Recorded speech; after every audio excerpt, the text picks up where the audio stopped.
Hola, hola a todos y bienvenidos a Historia Full. Bueno, en el video anterior hablamos acerca de la historia de los pueblos prerromanos de la península ibérica.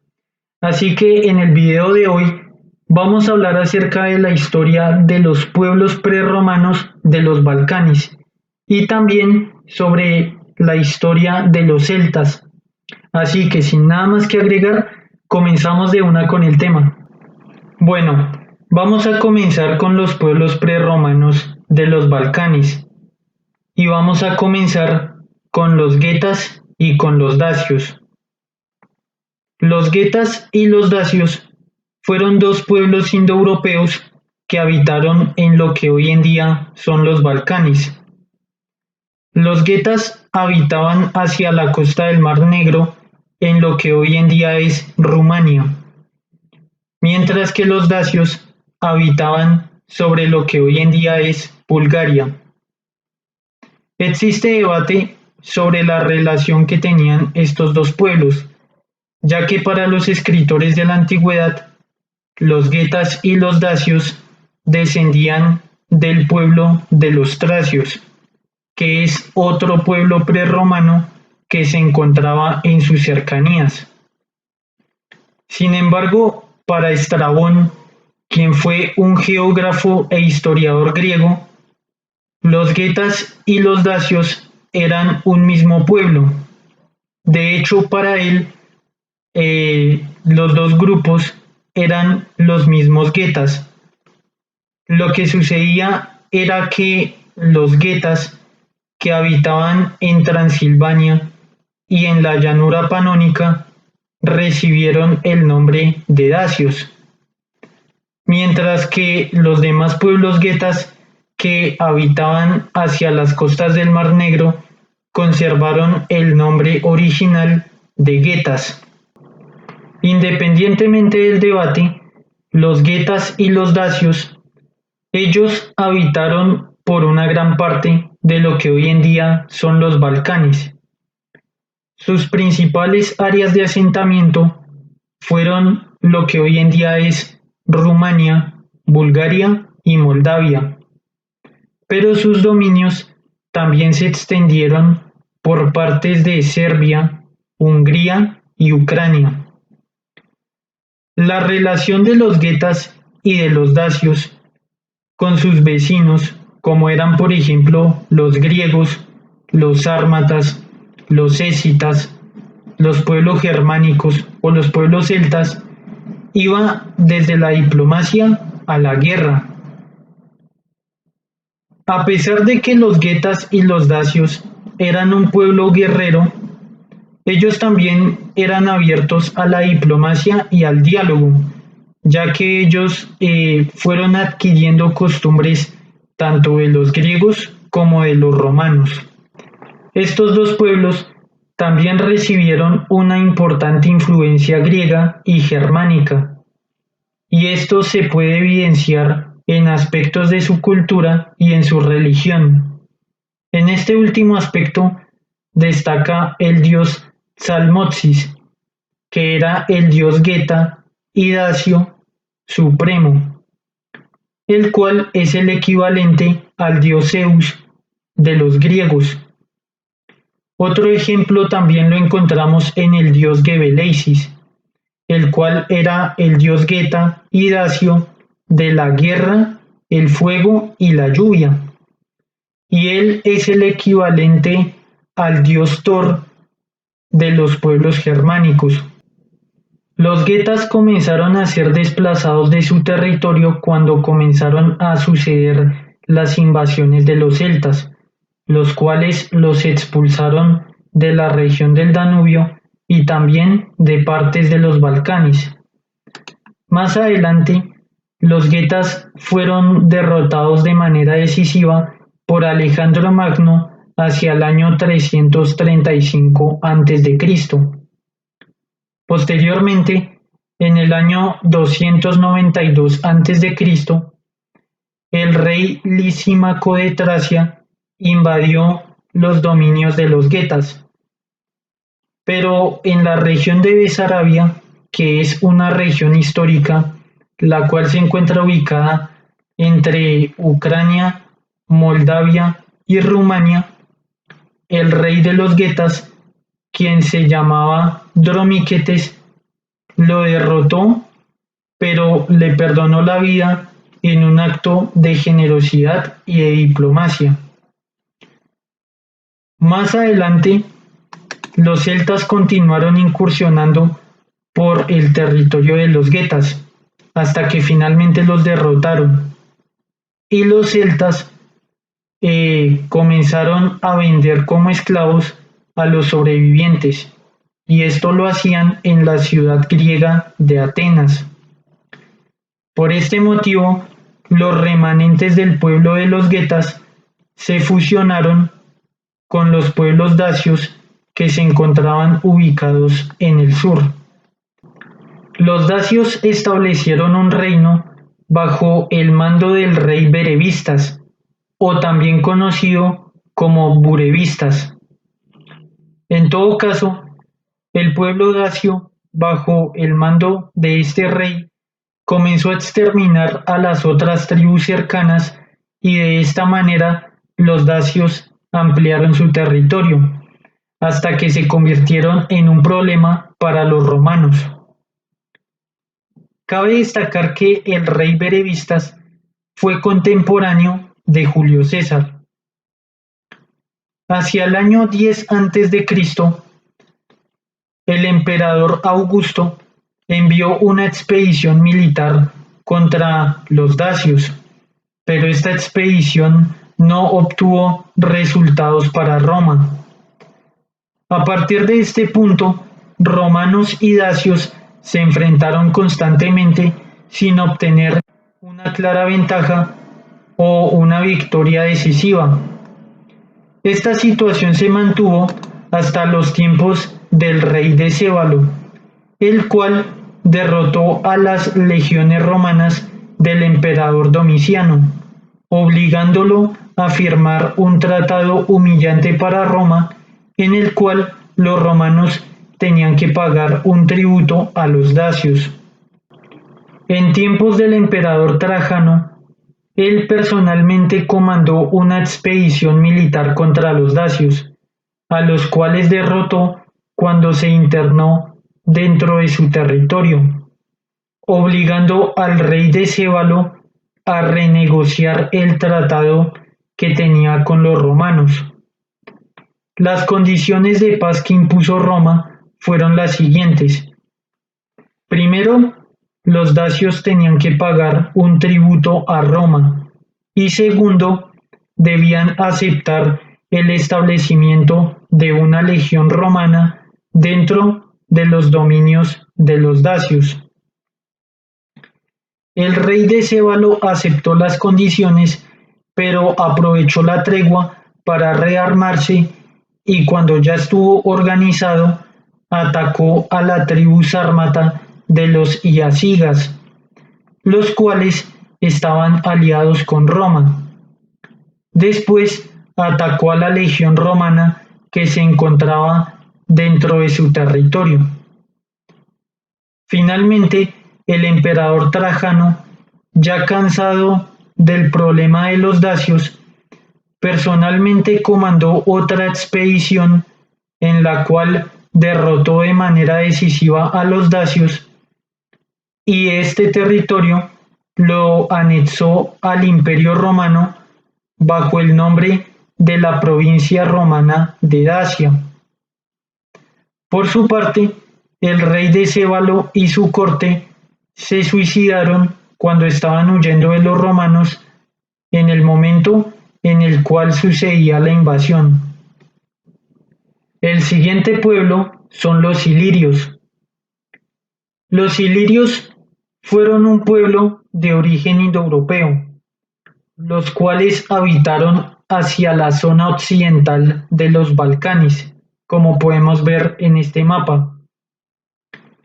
Durante la antigüedad, los escritores llamaban a la región que habitaban estos pueblos como Iliria, y el primero que los documentó fue el historiador griego Hecateo de Mileto en el siglo VI antes de Cristo.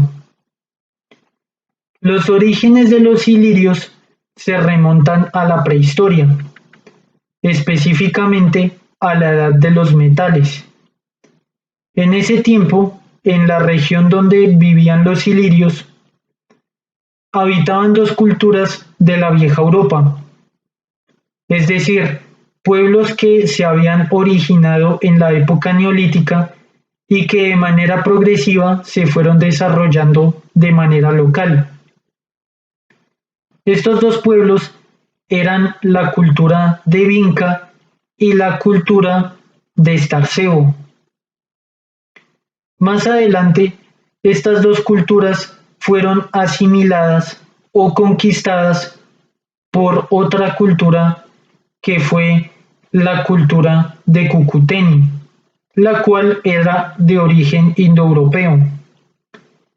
La cultura de Cucuteni se había desarrollado dentro de la cultura de Yamna, la cual se encontraba ubicada en el Cáucaso. Y en el marco de las invasiones indoeuropeas, la cultura de Cucuteni se estableció dentro de la cultura de Starceo y de la cultura de Vinca. Así que esta asimilación entre estas tres culturas, Vinca, Starceo y Cucuteni, dio origen a los pueblos ilirios. Los ilirios, como tal, no fueron una civilización unificada, ni tampoco establecieron un reino centralizado. Los ilirios realmente eran una gran cantidad de tribus, que de hecho se calcula que eran más de 20, las cuales pues cada una era diferente entre sí.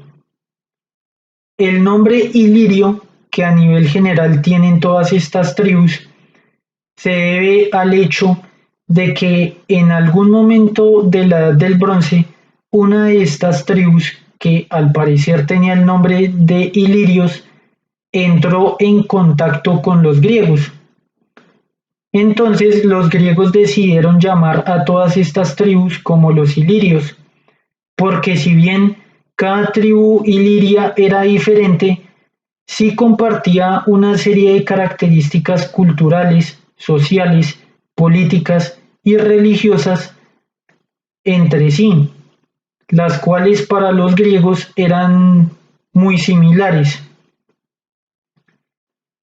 Una de las características importantes de los ilirios fue su religión, la cual se encuentra en este momento en estudio, ya que los ilirios no manejaban escritura, por lo tanto no dejaron un registro de sus dioses ni tampoco de los rituales que llevaban a cabo.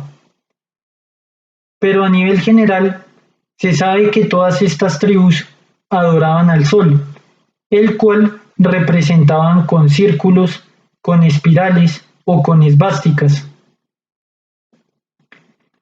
Ellos parece que practicaban los sacrificios, tanto de seres humanos como de animales. También utilizaban tótems, los cuales tenían forma de caballos, de animales voladores como las águilas y también de serpientes, los cuales eran importantes para determinar el poder de la tribu y también su nivel de religiosidad. Otro aspecto de los ilirios es su lenguaje, el cual todavía se encuentra en estudio, y esto se debe a que se sabe que ellos hablaban lenguas indoeuropeas, pero no se sabe específicamente cuál rama de todas las lenguas indoeuropeas ellos hablaban, o si ellos tenían un lenguaje compuesto por palabras indoeuropeas y términos de la vieja Europa. Otro aspecto que dificulta el estudio lingüístico de los ilirios es que ellos recibieron influencias de diversos pueblos, de griegos, de romanos, de celtas y más adelante de los eslavos. Otro aspecto importante de los ilirios era que ellos eran guerreros y la guerra era muy importante para ellos. Su armamento era complejo. De hecho, más adelante, parte del sistema armamentístico de los ilirios fue adoptado por los griegos y también por los romanos. Ellos también tenían una importante arquitectura naval, porque ellos fabricaban buenos barcos, los cuales se utilizaban para la piratería en el mar Adriático. Y esto más adelante provocó que los ilirios tuvieran problemas con los romanos. Las relaciones de los ilirios con otros pueblos, como por ejemplo los romanos, los celtas o los griegos, dependía de cada tribu, ya que algunas tribus eran dadas al comercio y a la diplomacia, mientras que otras eran totalmente hostiles. Por este motivo, parte de los ilirios adoptaron costumbres de los celtas, los romanos y de los griegos. Más adelante, los ilirios comenzaron a atacar el territorio de los macedonios.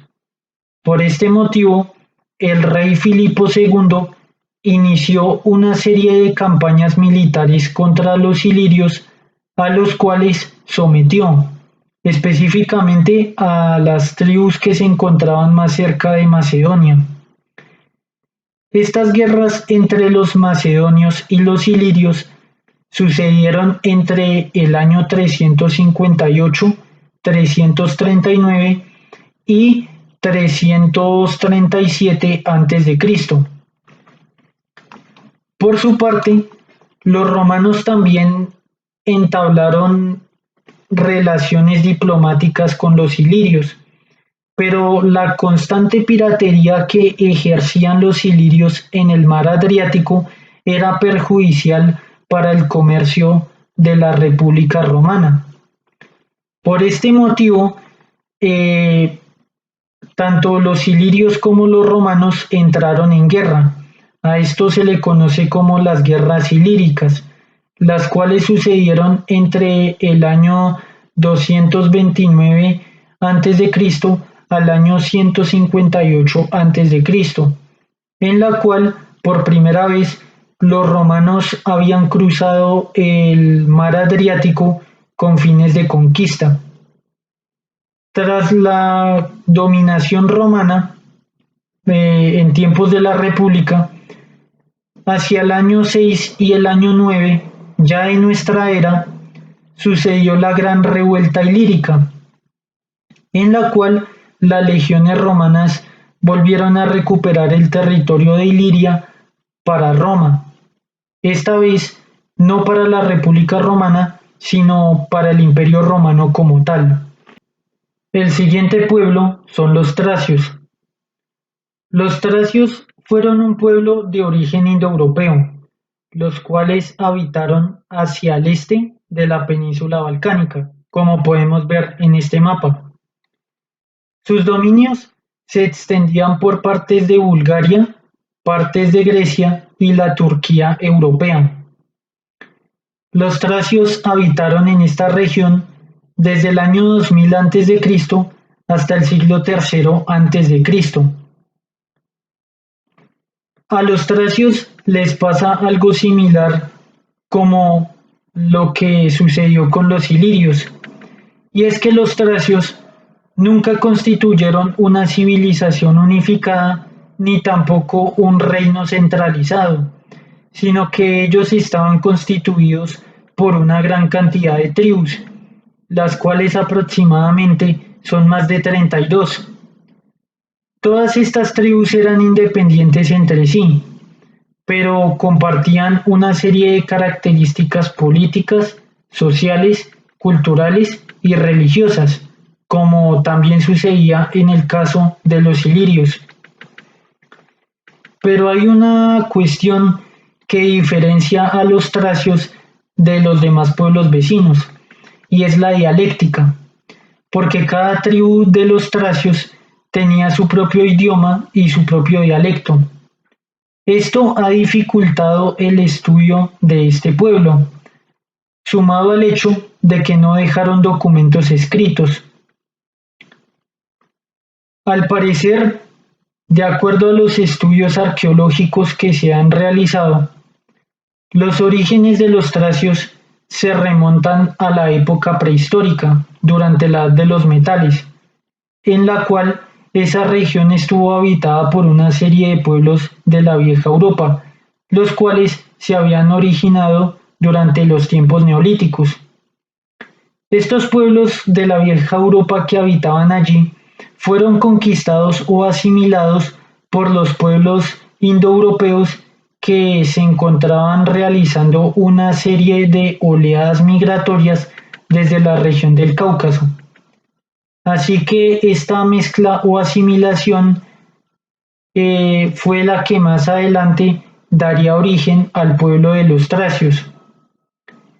Lo que se conoce de los tracios se debe gracias a los escritores de la antigüedad, principalmente griegos y romanos, siendo el primero que los documentó el historiador Heródoto, el cual documentó que entre las tribus tracias habían reyes, y estos reyes al mismo tiempo cumplían funciones sacerdotales, las cuales eran muy importantes para mantener el poder. Este cargo, tanto de rey como de sacerdote, era hereditario, así que los padres pasaban a sus hijos, por medio de la tradición oral, los secretos religiosos. Como la religión era muy importante para los tracios, se hablaba de que ellos buscaban la inmortalidad, o lo que Heródoto llamó el orfismo tracio. Otra fuente donde aparecen los tracios es en la Ilíada, generalmente atribuida a Homero, en la cual se relata que los troyanos también eran conocidos como dárdanos. Los dárdanos, a su vez, eran una tribu tracia que se había establecido en la región de Macedonia. Así que por este parentesco, los tracios aparecen en la historia de la guerra de Troya como aliados de los troyanos. Al parecer, el contacto entre los tracios y los griegos se dio cuando los griegos empezaron a establecer colonias en la región del mar Egeo y también en la región del Mar Negro.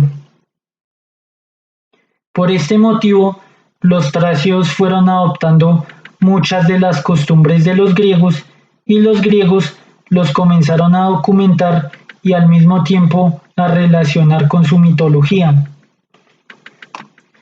Más adelante, en tiempos del rey Darío I de Persia, él cruzó la región del Bósforo y invadió el territorio de los tracios.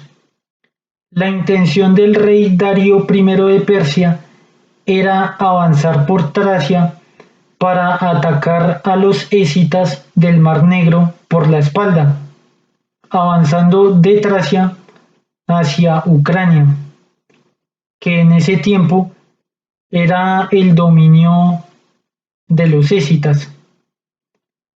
Más adelante la región de Tracia fue conquistada por su hijo, quien fue el rey Jerjes I de Persia. En ese momento, la región de Tracia oficialmente fue anexada al imperio persa Aquemenia como una de sus provincias. Por lo tanto, fue gobernada por los sátrapas, quienes eran los gobernadores persas. De esta manera, los tracios adoptaron muchas de las costumbres de los persas. Esto sucedió durante el siglo IV a.C. Pasado el tiempo, la región de Tracia se convirtió en un objetivo para el rey Filipo II de Macedonia, quien tenía intenciones expansionistas.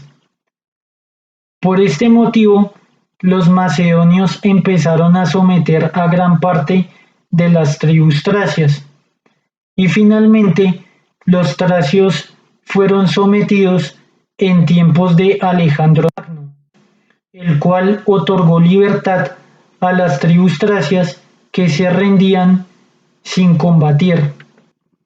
Tras la muerte de Alejandro Magno, su imperio se comenzó a fragmentar entre sus generales, así que la región de Tracia adquirió libertad administrativa.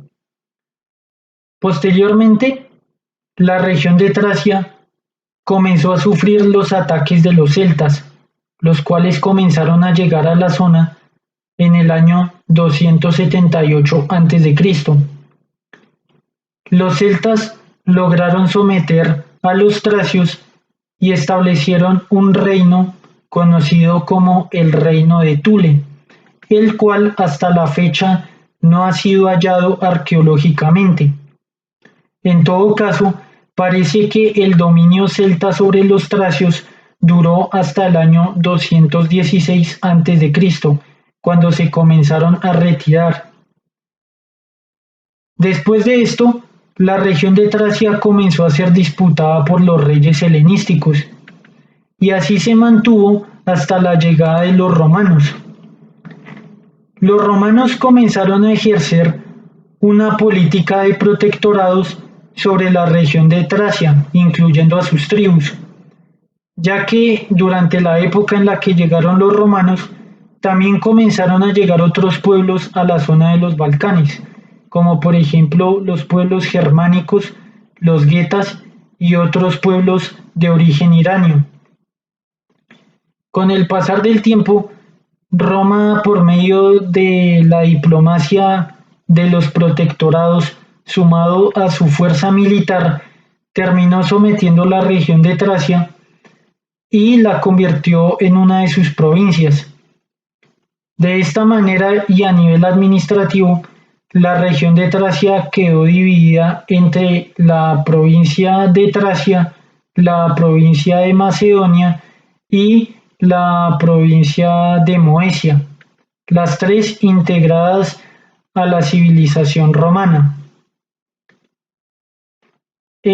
Los tracios permanecieron bajo el dominio romano hasta que finalmente pues la región fue dominada por los pueblos eslavos, los cuales se empezaron a asentar en la región tras la caída del Imperio Romano. Al parecer, los tracios lograron mantener un poco su tradición cultural hasta el siglo VI, cuando finalmente los eslavos llegaron a la zona y tras mucho tiempo de influencia romana, griega y en ese momento de los eslavos, pues finalmente los tracios se extinguieron étnica y culturalmente hacia el siglo VI de nuestra era. A continuación, vamos a hablar acerca de la historia de los celtas. Los celtas fueron una serie de pueblos de orígenes indoeuropeos, los cuales habitaron en Europa Central, Europa Occidental y la región de los Balcanes. Los orígenes de los celtas se remontan a los pueblos indoeuropeos, los cuales fueron una serie de pueblos que se originaron en la región del Cáucaso y desde allí comenzaron diversas migraciones hacia Europa y el Asia Central. Antes de la llegada de los pueblos indoeuropeos, Europa ya era habitada por una serie de pueblos que se conocen como la Vieja Europa, los cuales son los responsables de las construcciones megalíticas, como por ejemplo las que hay en Stonehenge, en Inglaterra. Cuando los pueblos indoeuropeos llegaron a Europa y se encontraron con estos pueblos que ya habitaban de manera local, sucedió una asimilación que pudo haber sido pacífica o violenta.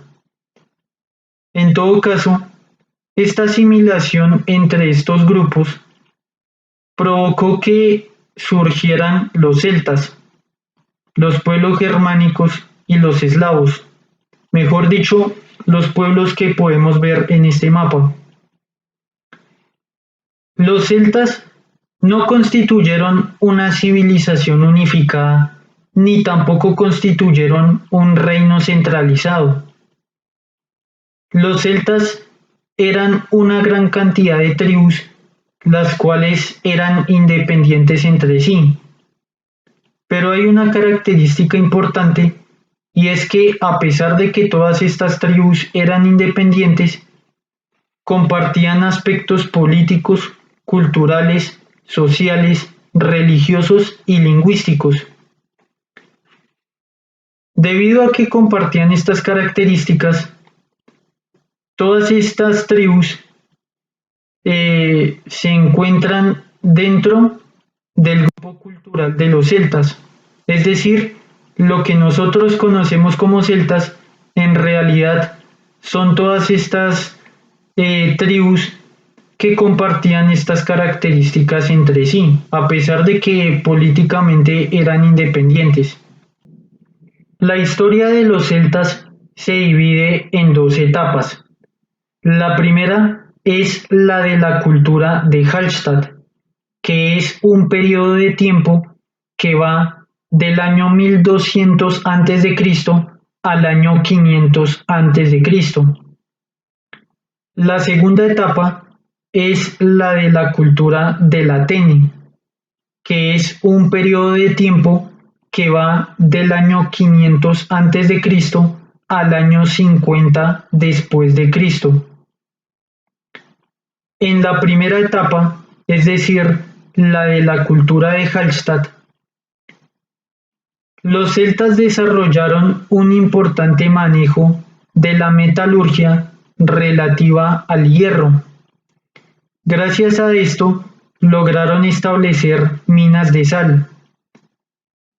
Entonces, gracias a su trabajo metalúrgico y también a la minería de sal, lograron establecer un importante poder comercial en Europa Central, ya que en este tiempo los celtas únicamente habitaban en Europa Central, lo que hoy en día es el equivalente a la región central de Alemania, Austria, partes del norte de Suiza, partes de Francia Oriental y también lo que hoy en día es Eslovaquia, Eslovenia y la República Checa. En este tiempo, los celtas desarrollaron importantes poblados, los cuales se ubicaban generalmente hacia las colinas y tenían fortificaciones.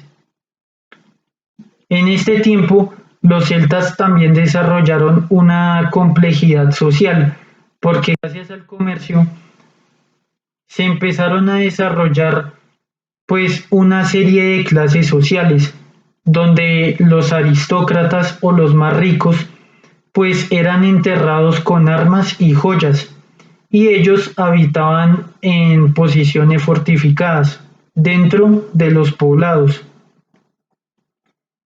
El comercio de los celtas se extendió tanto dentro de las propias tribus celtas como también hacia otros pueblos.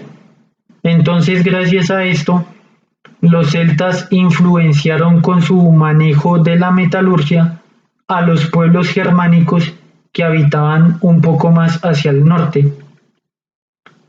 Los celtas de este periodo también desarrollaron importantes habilidades relativas al manejo de los caballos. Finalmente, esta cultura empezó a decaer hacia el siglo V a.C. Entonces, en ese momento de colapso, los celtas iniciaron una serie de migraciones hacia Europa Occidental y también hacia el sur, hacia la región de los Balcanes. Este movimiento migratorio que siguió al colapso de la cultura de Hallstatt dio comienzo a la segunda etapa de esta cultura, que es la cultura del Atene. Es importante destacar que uno de los yacimientos más importantes de esta primera etapa se encontró en la región de Hallstatt, en Austria. De ahí proviene el nombre de esta cultura y de esta primera etapa de la historia de los celtas. La segunda etapa de la historia de los celtas es la de la cultura del Atene, la cual abarca el año 500 a.C. al año 50 después de Cristo. En esta etapa es donde los celtas desarrollaron muchas características que son muy conocidas entre la cultura popular. En este tiempo, los celtas desde Europa Central iniciaron una serie de migraciones que hizo que ellos se establecieran en Europa Occidental y también en las Islas Británicas, donde asimilaron o conquistaron a los pueblos de la vieja Europa que habitaban allí. Otros pueblos celtas se fueron moviendo hacia el sur. De esta manera entraron en Suiza y de allí cruzaron los Alpes hasta que atacaron a los griegos y a los romanos. Y otras tribus de celtas se fueron moviendo hacia los Balcanes, donde entraron en guerra con otros pueblos como por ejemplo los ilirios, los tracios, los getas o los dacios. De hecho, el nombre de esta cultura proviene de la población suiza del Atene, porque allí se han encontrado importantes evidencias arqueológicas correspondientes a esta etapa de los celtas. Algunas de las características de los celtas en este periodo son las siguientes. Primero, los griegos y los romanos documentaron la ferocidad del guerrero celta y también su habilidad respecto al manejo del caballo, ya que los celtas en este tiempo eran guerreros muy temidos y formidables.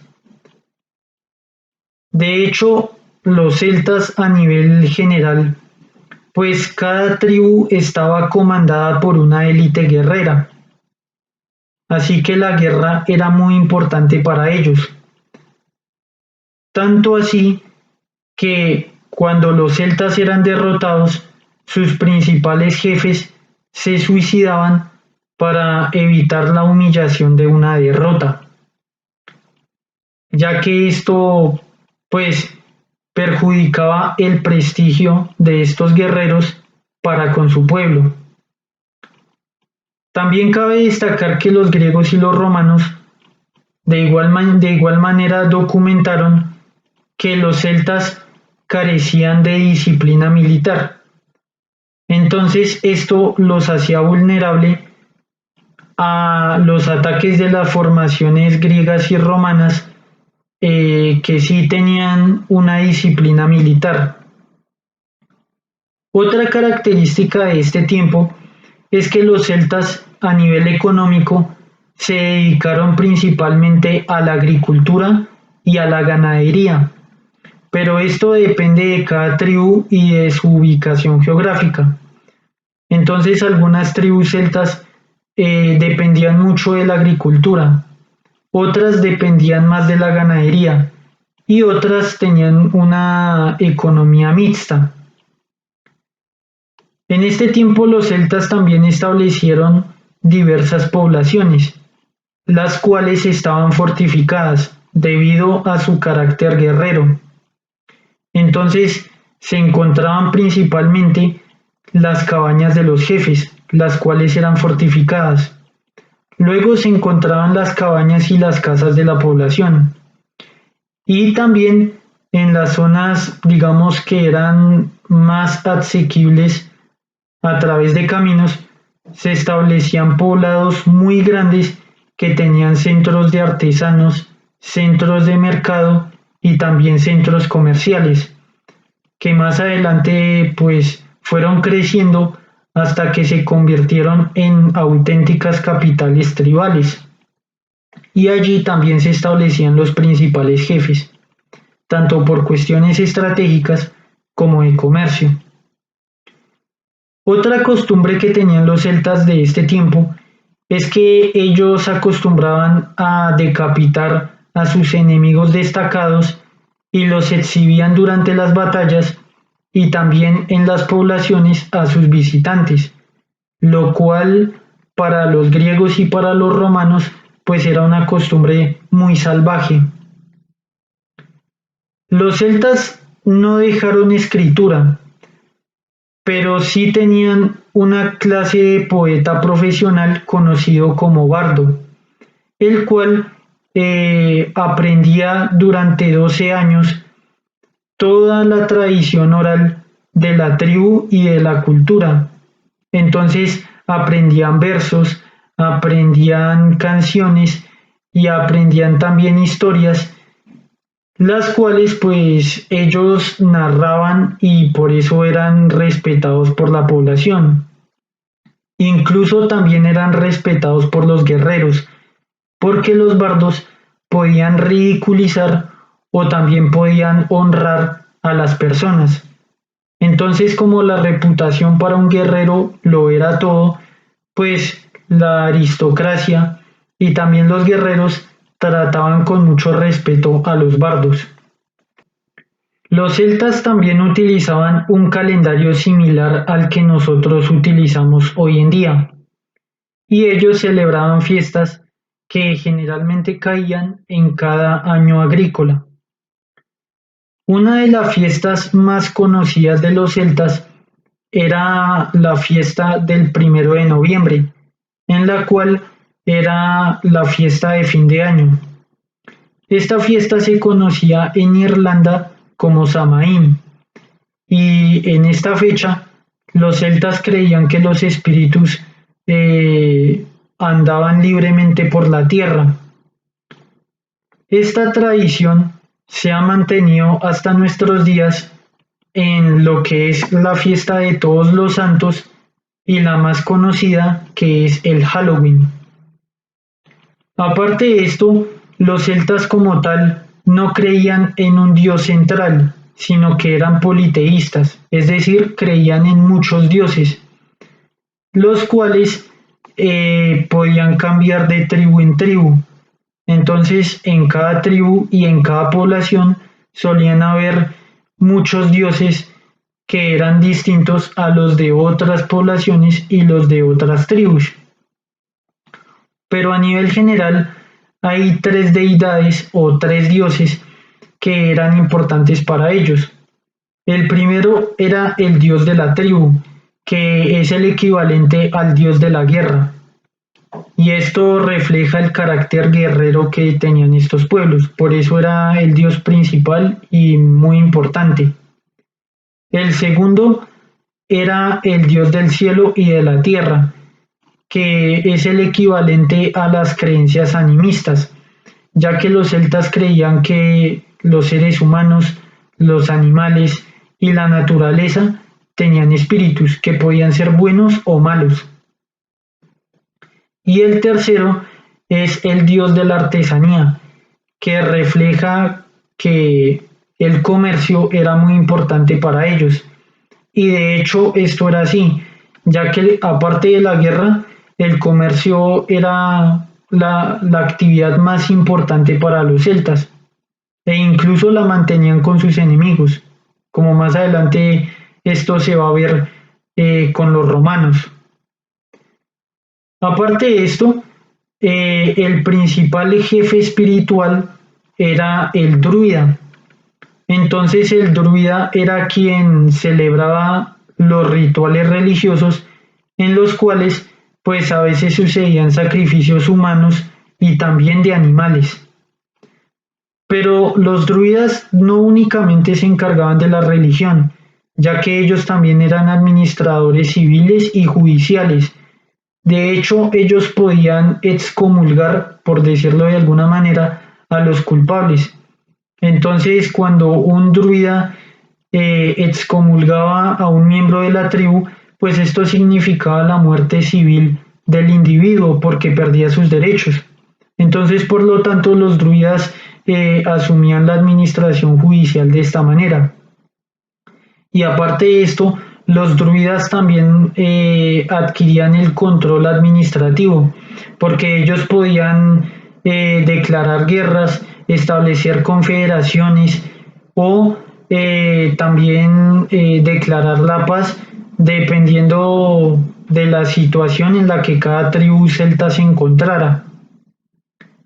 Aparte de esto, en este tiempo los celtas también desarrollaron un comercio relacionado a la artesanía muy importante, el cual se ha conocido como el arte celta, el cual estaba compuesto por líneas que podían tener diferentes figuras y también estaba compuesto por figuras de animales, las cuales tenían un carácter religioso y de protección para ellos.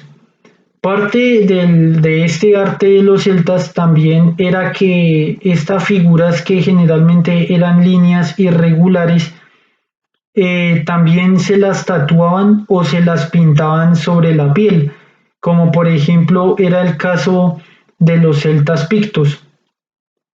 Otra característica de los celtas en este tiempo era la importancia que tenían las mujeres, porque las mujeres ocuparon cargos muy importantes y por lo tanto tenían una relación igualitaria con los hombres. Por ejemplo, muchas guerreras celtas participaban en batalla junto a sus esposos o en compañía de los hombres a nivel general. Una prueba de esto es la reina Boúdica, la cual era jefa de el pueblo celta de los Icenis, los cuales se enfrentaron a los romanos en las Islas Británicas. Entonces esto demuestra el papel importante que tenían las mujeres en la sociedad celta. La cronología de la historia de los celtas es la siguiente. Hacia el año 390 a.C., los celtas, bajo el mando del jefe Breno, saquearon la ciudad de Roma. Hacia el año 279 a.C., los celtas saquearon la región de Delfos en Grecia. Para el siglo III a.C., los celtas incursionaron por los Balcanes y llegaron hasta la región de Anatolia, como fue el caso de los gálatas. Hacia el año 225 a.C., los celtas fueron derrotados por los romanos en compañía de otros pueblos itálicos durante la batalla de Telamón. Más adelante, los celtas comenzaron a sufrir una serie de reveses a nivel cultural, porque los pueblos germánicos comenzaron a descender de Escandinavia a través de lo que hoy en día es Dinamarca y el norte de Alemania, y comenzaron a expulsar a los celtas de estos territorios.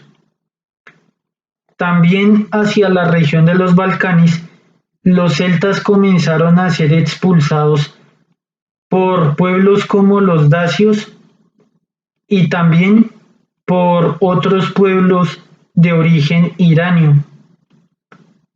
Pero el mayor rival de los celtas fue la República Romana, ya que los romanos empezaron a conquistar los territorios de los celtas en Hispania, en la región de Anatolia, y luego iniciaron su avance hacia la Galia, que hoy en día es Francia. En el año 50 a.C., el general Julio César comenzó la Guerra de las Galias, en las cuales Julio César extendió el poder de Roma del Mediterráneo hacia la Europa atlántica. Durante sus campañas militares, Julio César derrotó en el campo de batalla a los celtas, pero también las legiones romanas cometieron prácticamente un exterminio hacia este pueblo, ya que cientos de personas murieron por el hambre y también, aparte de la guerra, fueron asesinadas y vendidas como esclavas. Entonces esto hizo que los celtas sufrieran un colapso demográfico hasta que pues finalmente fueron conquistados por Roma y asimilados culturalmente en lo que se conoce como la romanización. Entonces se calcula que 1 millón de celtas fueron asesinados tanto en cuestiones militares como en masacres y hambrunas. Y otra población de celtas que también asciende al millón fueron vendidos como esclavos, mientras que el resto decidió migrar hacia otros territorios y otros pues fueron asimilados a la fuerza por los romanos. Los celtas que habitaban por fuera de la Galia fueron asimilados y conquistados por otros pueblos como lo fueron los pueblos germánicos, los pueblos dacios y también los pueblos de origen iranio. De esta manera los pueblos celtas que habitaban por fuera de la Galia pues desaparecieron ante el avance de estos pueblos mencionados, los cuales los asimilaron culturalmente. No obstante, los celtas lograron mantenerse tanto dentro del territorio romano como en otros territorios, como por ejemplo en las Islas Británicas, ya que la romanización en las Islas Británicas, específicamente Gales e Inglaterra, no fue tan profunda como por ejemplo si lo fue en la Galia o en Hispania. Entonces de esta manera los celtas de las Islas Británicas pues lograron mantener su identidad cultural. Y otros celtas, como por ejemplo los que habitaban en Irlanda o en Escocia, pues nunca fueron sometidos por los romanos, de manera que mantuvieron su identidad cultural. Finalmente lo que quedaba de los celtas, pues desapareció de manera decisiva hacia el siglo V después de Cristo, ya que en el marco de la caída del Imperio Romano y las migraciones germánicas, los pueblos germánicos pues exterminaron a los pueblos britanos que habitaban en Inglaterra y pues allí sucedió una importante germanización y lo mismo sucedió en la Galia y también en Hispania. No obstante, pues la identidad de los celtas, como por ejemplo su lenguaje y parte de su genética, hoy en día se encuentra presente en lo que es Irlanda, Escocia, la península de Bretaña en Francia y la región de Galicia en España.